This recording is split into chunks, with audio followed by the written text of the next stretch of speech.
సాయిరామ్. బాబా భక్తులందరికీ కూడా నమస్కారం అండి. అందరూ కూడా సుఖంగా సంతోషంగా ఎప్పుడూ కూడా ఆనందంగా ఉండాలి అని చెప్పి బాబాగారి తరపున నేను కూడా మనస్ఫూర్తిగా కోరుకుంటున్నాను.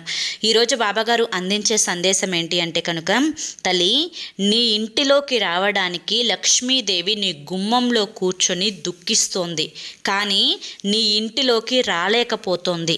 నీ వంటగదిలో ఉండే ఈ ఒక్క వస్తువే దానికి కారణం. ఇప్పుడే వెంటనే తీసి పడేసే, లేకంటే నువ్వు దరిద్రం ఇంకా అనుభవించక తప్పదు అని చెప్పి ఏదో తెలియని సందేశంతో బాబాగారు మన ముందుకు వచ్చారండి. మరి బాబాగారు ఏం చెప్పాలి అని అనుకుంటున్నారో మీరు పూర్తి వీడియో చూస్తేనే మీకు తెలుస్తుంది. వీడియోలోకి వెళ్ళే ముందు ఒక చిన్న రిక్వెస్ట్ అండి. మొదటిసారి మన ఛానల్లోకి వచ్చినట్లయితే మన ఛానల్ని సబ్స్క్రైబ్ చేసుకొని ఈ వీడియోకి ఒక లైక్ ఇచ్చి కింద కామెంట్ సెక్షన్లో ఓం సాయిరామ్ అని చెప్పి టైప్ చేయడం మాత్రం అస్సలు మర్చిపోవద్దు. వీడియోలోకి వెళ్ళే ముందు చాలామంది కూడా చెప్పుకోలేనటువంటి సమస్యలతోటి సతమతమైపోతూ వాటిని ఎలా తీర్చుకోవాలో తెలియక ఇబ్బంది పడిపోతూ ఉంటున్నారు. అటువంటి వారి కోసం శ్రీ షిరిడి సాయిబాబా ఆశీస్సులతో జ్యోతిష్యం చెప్పబడును గురూజీ శివరామరాజు గారు. Phone number 995994225552. మీరు ఇప్పటి వరకు ఎన్నో చోట్ల జ్యోతిష్యం చెప్పించుకుని మీరు ఆశించిన మార్పులు మీ జీవితాల్లో జరగలేదని చెప్పి బాధపడి ఉంటారు. కానీ ఇక్కడ అసలు అలా జరగదండి. మీ సమస్యలు ఏవైతే ఉన్నాయో, ప్రేమ, పెళ్లి, ఉద్యోగం, రాజకీయం, సంతానం లేక ఇబ్బంది పడుతున్నా, భార్యాభర్తల మధ్య గొడవలున్నా, అప్పుల సమస్యలున్నా, శత్రువుల సమస్యలున్నా, అవేంటో గురువుగారికి వివరించి చెప్పినట్లయితే వాటికి తగిన పూజలు చేసి గురువుగారు మీకు రోజుల్లోనే పరిష్కారాన్ని చూపిస్తారు. భార్యాభర్తల మధ్య వశీకరణ, స్త్రీ మరియు పురుషుల మధ్య వశీకరణ కూడా 100% జరపబడును. ఎటువంటి సంతాన సమస్యలకైనా కానీ గురువుగారి దగ్గర చక్కటి పరిష్కారం అనేది దొరుకుతుందండి.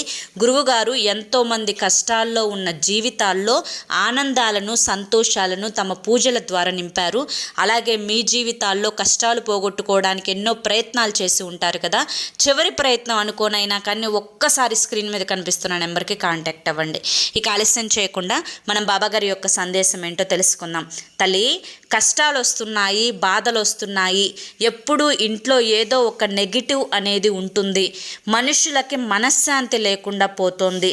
ఎంత చేసినా కూడా ఉపయోగం అనేదే లేకుండా పోతుంది. ఎప్పటి పనులు అప్పుడు ముగిద్దాము అనుకున్నా కానీ ఆ పనులు అనేవి వాయిదా పడిపోతూ ఉన్నాయి. అలాగే చేతికి అందినంత డబ్బు ఇలా వస్తోంది, అలా ఖర్చు అయిపోతుంది. ఏదో ఎంతో కష్టపడి ఒక 10 రూపాయలు వస్తాయని చెప్పి ఒక పని చేస్తే ఆ 10 రూపాయలు రావాల్సిన స్థానంలో 1 రూపాయే వస్తుంది. అధిక లాభాలు రావాలి అని చెప్పి ఎంతో కష్టపడుతున్నా కానీ నా శ్రమకు అనేది ఫలితం అనేదే లేకుండా పోతుంది. అలాగే భార్యాభర్తల మధ్య తరచుగా గొడవలు అనేవి జరుగుతున్నాయి. ఎంత ప్రశాంతంగా ఉందాము అన్నా, ఒకరికి ఒకరం ఎంత సర్దుకుపోయి జీవించాలి అనుకున్నా కానీ ఇంట్లో ఏదో ఒక శక్తి మనసుల్లోకి ప్రవేశించి ఆ శక్తి మనశ్శాంతి లేకుండా గొడవలకి కారణమయ్యేలా చేస్తోంది అని అనిపిస్తోంది. ఇల్లు వాతావరణం అంతా కూడా ఒక నెగిటివ్ ఎనర్జీతోటి నిండిపోతుంది అని చెప్పి ప్రతి క్షణం బాధపడుతూ ఉన్నావు కదా తల్లి. అలాగే ఈ యొక్క సమస్యలన్నింటికీ కూడా కారణం నీ వంటగది డబ్బాలో ఉండే ఈ ఒక్క వస్తువే అని చెప్పి తెలిస్తే నిజంగా నువ్వు ఆశ్చర్యపోతావు. అలాగే ప్రతి మనిషి 1 రూపాయి సంపాదించుకున్నా కానీ ఆ రూపాయితో ప్రశాంతంగా అప్పులు లేకుండా కడుపు నిండా తిన్న అన్నం అనేది ఒంటికి పట్టి ఆరోగ్యాన్ని ఇచ్చి ఆ యొక్క అంటే ఏది అనారోగ్యం తీసిపెట్టనివ్వకుండా ఆ మనిషి సుఖ సంతోషాలతో ప్రశాంతంగా, అంటే తిన్న అన్నం అరుగుదలయ్యి కంటి నిండా నిద్రపోయి తెచ్చుకున్నటువంటి రూపాయి అనేది చక్కగా ఉపయోగపడుతూ ఉండి ఇంట్లో ప్రశాంతంగా ఉంటే ఆ ఆనందం అనేది పచ్చడి మెతుకులు తిన్నా కూడా ప్రశాంతంగా బ్రతకొచ్చు అంటారు. ఏ పూటకి ఆ పూట తెచ్చుకుని తినేవాళ్ళు కూడా ఆనందంగా, ఆరోగ్యంగా ఉంటారు. కానీ లేచిన దగ్గర నుంచి టెన్షన్ బ్రతుకైపోతుంది, లైఫ్లో ప్రశాంతతే లేకుండా పోతుంది అని చెప్పి చింతిస్తున్నావు కదా తల్లి. నీ భర్తతోటి కానీ లేదంటే నీ భార్యతోటి కానీ ఏదో ఒక రకంగా మంచికి పోతున్నా చెడు ఎదురవుతుంది. మంచి మాట చెప్పినా దాన్ని చెడు కోణంలోనే చూస్తూ ఆ యొక్క మాట కారణంగా చిన్నగా మొదలయ్యి చిలికి గాలివాన అయినట్లుగా చిన్న మాటలతోటి పెద్ద గొడవలు అనేవి జరుగుతూ ఉన్నాయి. ఉన్నాయి. అసలు ఇదంతా కూడా ఎందుకు బాబా నాకు అర్థం కావడం లేదు. నేను పూజలు చేస్తూ ఉన్నాను, ప్రశాంతంగా ఉండాలని కోరుకుంటున్నాను, అధిక ధనాన్ని నేను ఆశించలేకపోతున్నా కానీ ఆనందంగా ఉండలేకపోతున్నాను అని చెప్పి కోరుకుంటున్నావు కదా తల్లి. ఇలా అంతా నువ్వు కోరుకున్న విధంగా జరగాలి అంటే నీ ఇంట్లో ఉండేటువంటి జ్యేష్ఠాదేవి బయటికి వెళ్ళిపోయి మొదట నీ ఇంట్లో లక్ష్మీదేవి అడుగు పెట్టాలి. మరి నీ ఇంట్లోకి లక్ష్మీదేవి అడుగు పెట్టాలి అంటే ఆ లక్ష్మీదేవి అడుగు పెట్టనివ్వకుండా చేస్తోంది ఈ నెగిటివ్ ఎనర్జీ. ఈ నెగిటివ్ ఎనర్జీ అంతటికీ కూడా కారణం నీ వంటగదిలో ఉండే ఈ ఒక్క వస్తువే అన్నమాట. కాబట్టి లక్ష్మీదేవి నీ కష్టాన్ని చూసి ఎప్పటికప్పుడు రావాలి రావాలి అని చెప్పి కోరుకుంటున్నా కానీ లక్ష్మీదేవి నీ గుమ్మంలో నుంచి ఇంట్లోకి అడుగు పెట్టలేకపోతుంది ఈ చిన్న వస్తువు కారణంగా. ఆ వస్తువు ఏంటా అని చెప్పి ఆలోచిస్తున్నావు కదా తల్లి. ఆ వస్తువే నీ ఇంట్లో ఉండేటువంటి రాళ్ళ ఉప్పు అంటే కళ్ళు ఉప్పు డబ్బా. నువ్వు ఏదైనా ఒక చిన్న పని చేసినా పెద్ద పని చేసినా కూడా నీ ఇంటి నిండా అంటే ఒక డబ్బా నిండా ఆ కళ్ళు ఉప్పును నిల్వ ఉంచుకునే ప్రయత్నం చేయి. ఎప్పుడూ కూడా ఆ కళ్ళు ఉప్పు అనేది నిండుకోకుండా చూసుకునే ప్రయత్నం చేయి.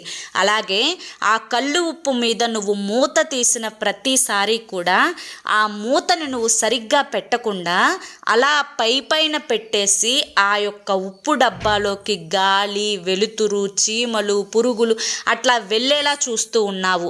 అంటే ఆ మూత తీసిన ప్రతిసారి కూడా ఒక నెగిటివిటీ అనేది ఆ ఉప్పులోకి ప్రవేశించి నీ ఇంట మనశ్శాంతి లేకుండా చేస్తుందన్నమాట.